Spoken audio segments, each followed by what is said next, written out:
привет! При E3 день продолжается. Сегодня у нас небольшой фальшстарт, потому что до дня конференции, завтра он только наступит, Bethesda решила сделать фальшстарт. Это ее будет первая конференция, и они к ней очень сильно готовятся. Его даже на понтах сняли Домби Фитер посреди Голливуда. Тут просто дохренищ народу. Вокруг ходят люди, спрашивают, что это за линия стоит, куда она. Ну и все мы жаждем увидеть новый Fallout, новый Doom, Dishonored 2. Что там еще они могут показать? Даже не знаю. Сейчас увидим.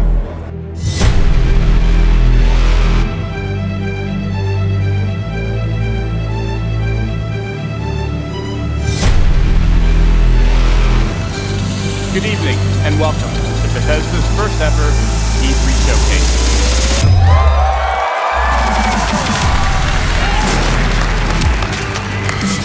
It's centered around three things: badass demons, big effing guns, and moving really, really fast.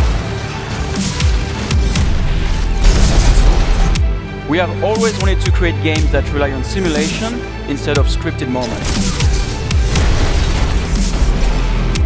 We're pleased to see millions of people online enjoying the game, whether it's by themselves, with a group, or in massive battles. You do this because games are important to all of us here. And I think we can all agree that tonight starts a week with E3 that is the world's best week of entertainment ever.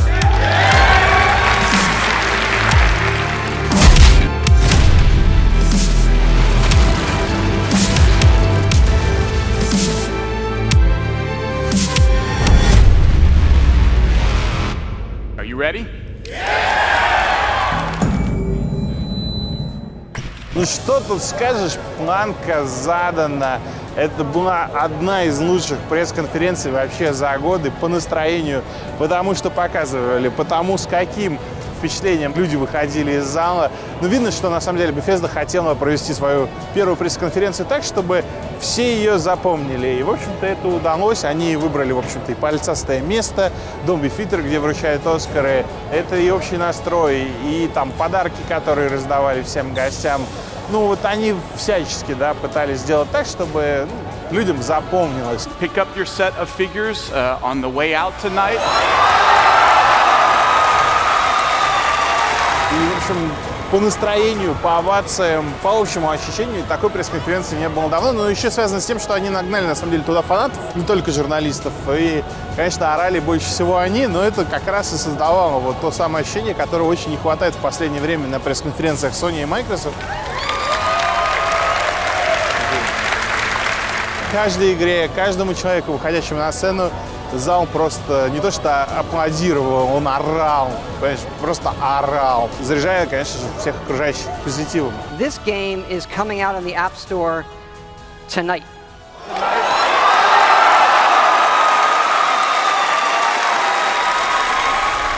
Ну и на самом деле сами игры, они тоже этим позитивом заряжали, потому что я уже не помню, когда я настолько с интересом и хлопая смотрел геймплей шутера, имеется в виду перезапуск Дума.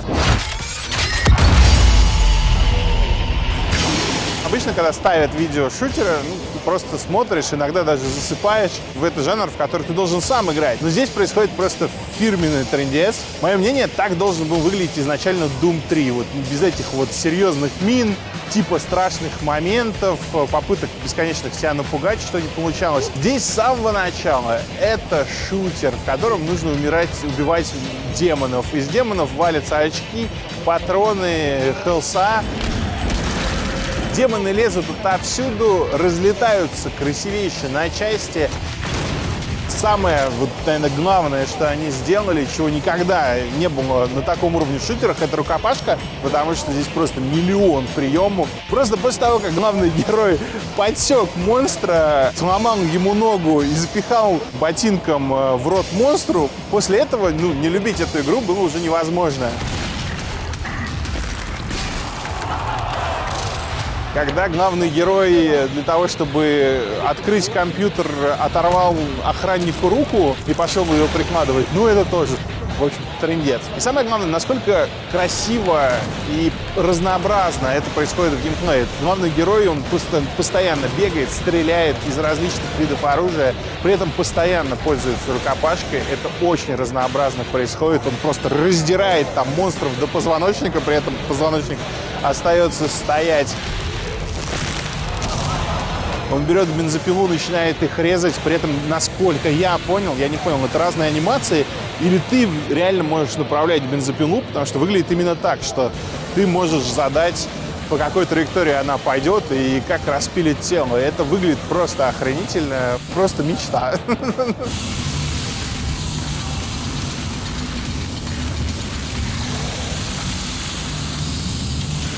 При этом игра на самом деле выглядит действительно как должен был выглядеть Doom 3 вот на всех многочисленных презентациях. То есть, по сути, да, это новый ID Tech, но он на всем старом основан. Игра очень красивая, но вот сказать, что там какой-то супер next gen, нет, вообще не получается. Но геймплей полностью оправдывается, это супер весело, в этом миллион фан-сервиса. Когда начался эпизод в аду, герой начал применять самые разные пушки, вот все классические. Не аплодировать этому было просто невозможно. Безумно круто, что всем большим монстрам добавили добивание. Это такой God of War от первого лица. Ты очень мощь монстра, да, а потом обязательно нужно какое-то добивание в рукопашную сделать. Ну, то есть, когда он там у здоровенного жирного монстра вырвал его реактор и запихал ему его в рожу, а потом он взорвался. Во мне заново родился ребенок, что происходит очень и очень редко. Восхитительно.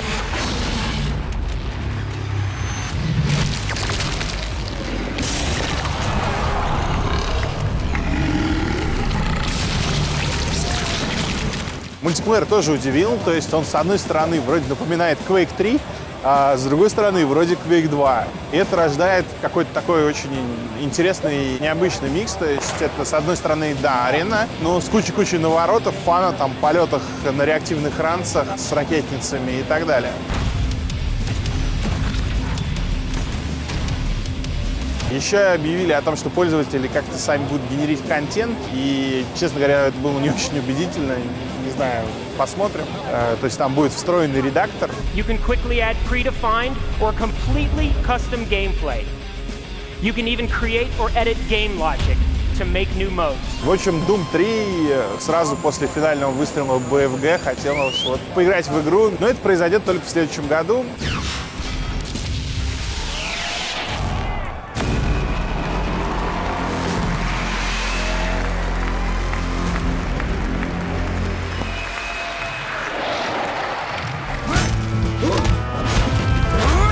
Еще показали новый трейлер Baton Cry. Очень прикольный трейлер. Об игре, к сожалению, ничего не говорит. В проект я играл на прошлой E3 и остался не то чтобы в каком-то адском восторге. И не просто так, они практически вскользь о нем упомянули. Это явно не самая важная игра Bethesda.